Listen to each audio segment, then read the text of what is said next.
Paano pa mapipigilan kapag gadget at online games na ang kumokontrol sa inyong tahanan?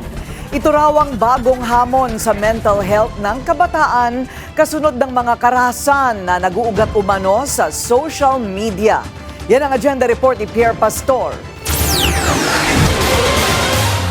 Bantayan ang red flag sa mga anak na nasusobrahan na sa paggamit ng gadgets at sa online games.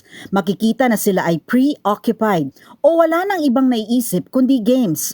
Meron ding loss of control o hindi na makatigil. Functional impairment o hindi na makagawa ng basics gaya ng pagtulog o pagkain sa oras at paliligo. At may failure to discontinue despite harm. Isa man sa mga senyales ng present sa bata, dapat nang ikonsulta sa eksperto. It is not about the content, it's the interactivity. It's like a dialogue between the child and the game. Like it feedbacks what they like.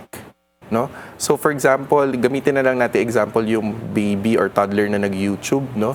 It's not just about what they see in YouTube, it's about also how they can click and what's being fed as well. So it creates that loop of okay, I like this next content. And so parang it fuels that reward system over and over until parang the child eventually develops a dependency. Karamihan ng tao hindi alam na may problema na dahil lahat naman ay naglalaro o gumagamit ng gadget, maging ang mga magulang. Ayon kay Doc Paul Filomeno, kailangan maprotektahan ang 6 na S para masabing kontrolado pa ang gadget use.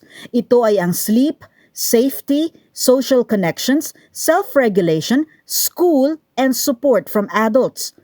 May mga doktor na specialized in addiction and recovery. Kasama na rito ang addiction sa gadget and mobile gaming. Kadalasang inirekomenda ang behavioral therapies. Pero ang paggaling sa gaming addiction ay hindi nangyayari overnight at hindi raw dapat iaasa lahat sa doktor. 10% lamang daw ang sa mental health practitioner pero 90% na suporta ay mula sa pamilya. Dapat ding manguna ang mga magulang o tagabantay na tumigil sa sobrang paggagadget. This is a model behavior, Yes. no? No intervention will be effective if the parents aren't modeling this. So, if you want your child to sleep early, they need to see an adult sleep early as well. Nilinaw din ni Doc Paul na hindi lahat ng may gaming addiction ay may gaming violence.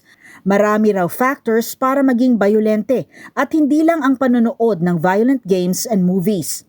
Para naman sa Philippine Pediatric Society, dapat supervised ang paggamit ng gadget ng 16-year-olds and below. Para sa Agenda, Pierre Pastor, Bilyonaryo News Channel. Manatiling nakatutok sa Bilyonaryo News Channel. Sumubaybay sa aming social media accounts at mag-subscribe sa aming YouTube channel para sa mga bago at eksklusibong balita.